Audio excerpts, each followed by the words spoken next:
Welcome back to one more very important video session. In this video session, we are going to learn about the ovule, structure of ovule and gynoecium. As we know, the ovules are located inside the gynoecium. Part of gynoecium is called ovary. And development of ovule takes place inside the ovary. Before starting the structure of ovule, we will see or we will take overview of the gynoecium. Okay, what is gynoecium? As we know, the gynoecium is a female reproductive part of flower, and gynoecium are nothing but the group of carpels. Group of carpel. Group of carpel is known as gynoecium. Group of carpels. And carpels are unit of gynoecium, single reproductive unit of gynoecium. Consists of stigma, style and ovary. This is uppermost part is called as stigma. This cylindrical or tubular structure is known as style, and lowermost swollen part is known as ovary. And this is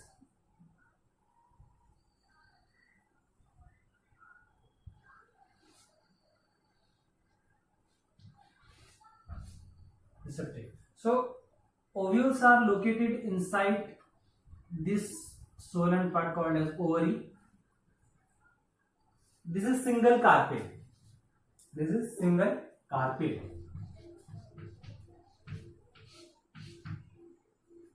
And group of such carpels is known as gynoecium. As per the numbers of carpel in a gynoecium, the gynoecium may be monocarpellary, bicarpellary and multicarpellary. So let's clear. If there is single carpel in a gynoecium, then the gynoecium is known as monocarpellary. If there is single carpel, in case of single carpel, उसे हम कहेंगे monocarpellary. If there is more than two carpel, then gynoecium is known as multicarpellary.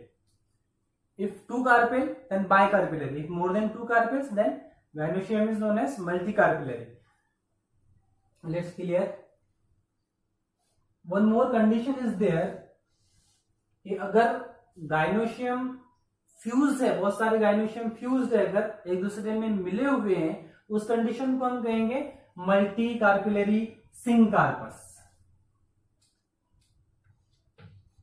Sink means fused, जुड़े हुए, आपस में मिले हुए, और कार्पस कार्पेल. और एक और कंडीशन बनती है apocarpous. If all carpels are separate or free from each other, ठीक है, उस कंडीशन को हम एपोकार्पस कहेंगे. ठीक है. मोनोकार्पिलरी की एग्जांपल देख लीजिए. मोनोकार्पिलरी की example most of the legumes. ठीक है, जैसे पी है, फली वाले प्लांट्स, वो मोस्टली उनमें मोनोकार्पिलरी, एक ही कार्पेल होता है. हाँ, उसमें मोर देन वन और मोर देन टू ओव्यूल्स में भी देयर. ठीक है, एक से ज्यादा ओव्यूल्स हो सकते हैं उसमें, लेकिन उनका कार्पेल सिंगलिश होता है, इसलिए उन्हें मोनोकार्पिलरी कहेंगे. ठीक है. और मल्टी कार्पिलरी की एग्जांपल जैसे रोजा इंडिका. ठीक है, रोजा इंडिका है, हिबिस्कस है, और ठीक है, ये सिंक मीन्स इसी तरह से इसको let's clear it more with the help of this diagram. Syncarpous, multicarpellary सिंकार्पस.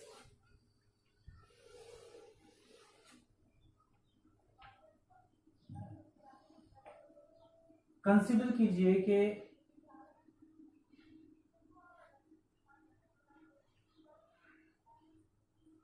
ये इसमें बहुत सारी गायनोशियम है. 3 गायनोशियम कंसीडर कीजिए इसमें, और तीनों भी गायनोशियम फ्यूज्ड है, और जो ओवरी वाला पार्ट भी उसमें ओवरी भी फ्यूज्ड है, स्टाइल भी फ्यूज्ड है, ओवरी भी फ्यूज है, लेकिन जो स्टिग्मा वाला पार्ट है वो सेपरेट है सिर्फ। तो इस कंडीशन को भी हम क्या कहेंगे, इस कंडीशन को भी हम सिंकार्पस कहेंगे। Why syncarpous? Because all the carpels are fused with each other, ठीक है। This condition is known as syncarpous and there are multi-carpels, more than 2 carpels, hence this is called as the multicarpellary syncarpus.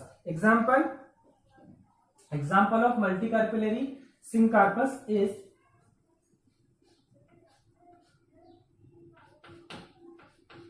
hibiscus, जिसे China rose कहते हैं, hibiscus, ठीक है। और apocarpous, let's clear the apocarpus with the help of this diagram. Consider this is carpel, this is group of carpels,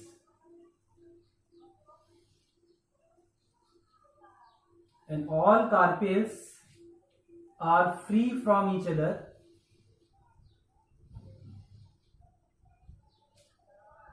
in a single gynoecium. So this condition, the carpels are free from each other, each carpel is separate. तो इसे, इस condition को हम क्या कहेंगे, apocarpous कहेंगे। Example apocarpous की, example माइकेलिया, चंपा का, जिसे चंपा भी कहते हैं, चंपा के फूल, और रोजा इंडिका,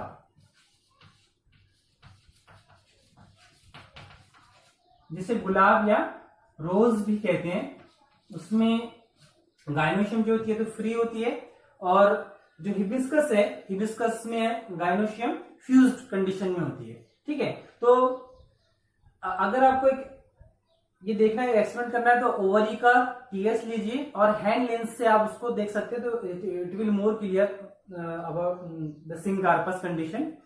हिबिस्कस को फ्लावर लेकर के आप उसके ओवरी को कट करके टीएस लेकर के उसे हैंड लेंस से देख सकते हैं आप। उसमें आपको फ्यूज कंडीशन या सिंकार्पस कार्पेल कैसे होते हैं गाइनोशियम, तो वो आपको समझ आ जाएगी, ठीक है। So these are all about the gynoecium. Let's see the structure of ovule. हमको मालूम है कि ओव्यूल जो है तो ओवरी के अंदर, ओवरी की वॉल पर अटैच रहते हैं with the help of a stalk called as funicle.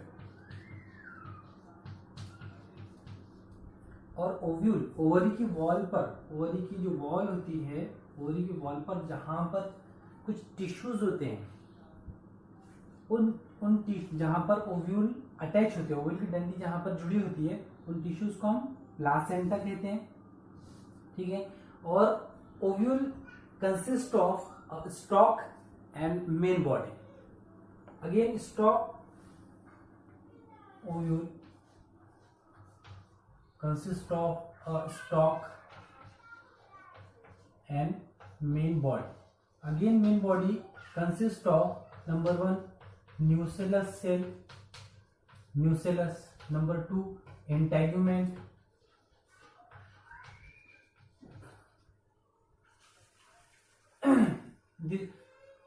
जो मेन बॉडी ओव्यूल की जहां स्टॉक से अटैच है, उस पॉइंट को हम क्या कहेंगे, इस पॉइंट को, ये जो पॉइंट है जहां पर मेन बॉडी अटैच है किससे, फनिकल से, स्टॉक से, इस पॉइंट को हम हाइलम कहेंगे।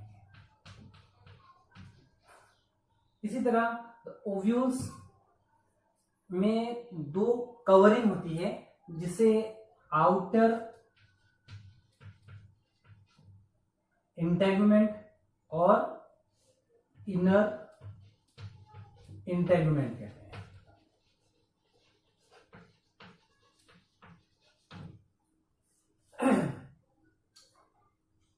The ovules which have 2 integument, such ovules called as bitegmic, bitegmic ovule। ऐसे ओव्यूल जिसमें 2 इंटेगुमेंट्स होते हैं, आउटर और इनर इंटेगुमेंट, ऐसे ओव्यूल को हम बाइटेगमिक कहते हैं। This condition is most common in angiosperm, पॉलीपेटली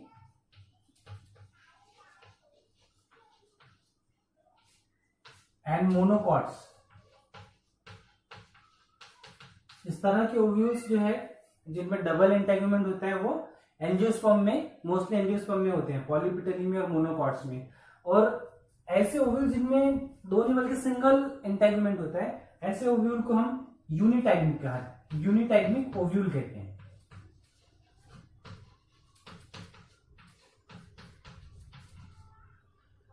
this is most common in case of gymnosperms.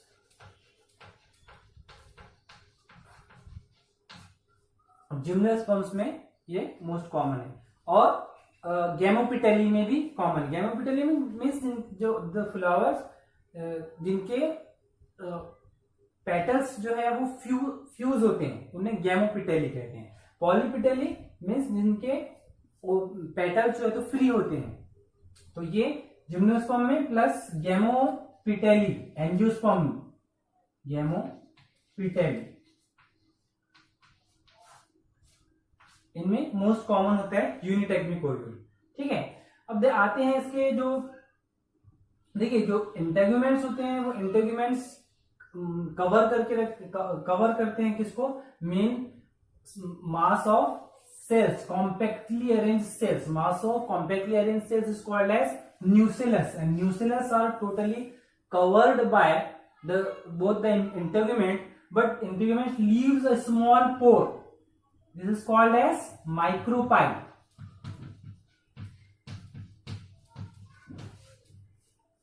Integument cover तो किए होते हैं न्यूसेलस को, लेकिन थोड़ा सा उनमें स्पेस बाकी रह जाता है, थोड़ा पोर बनता है उसका।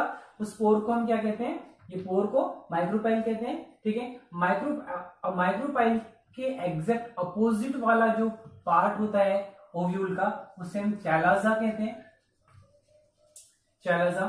ठीक है, और जो न्यूसेलस है, nucellus these are the mass of compactly arrange cells.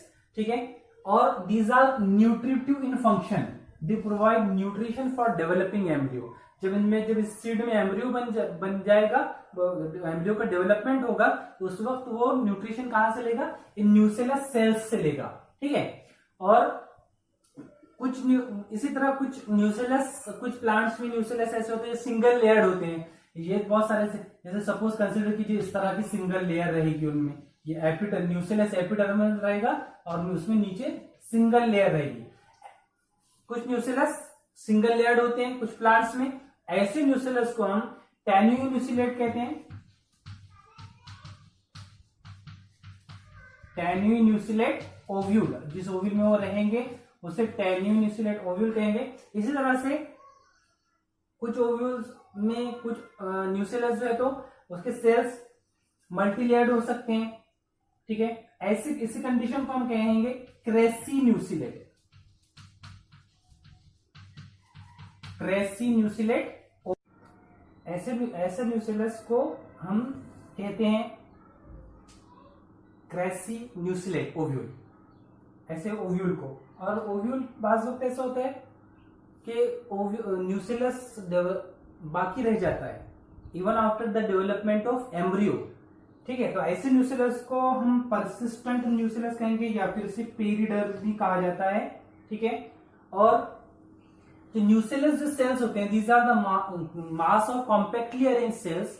तो ऐसे सेल्स, इन सेल्स में, इन न्यूसेलस के कोई एक सेल से, कौन सा कैसे सेल्स होता है जो which is prominent, which is large in size and have prominent nucleus and dense cytoplasm. Such cell is functions as megaspore mother cell।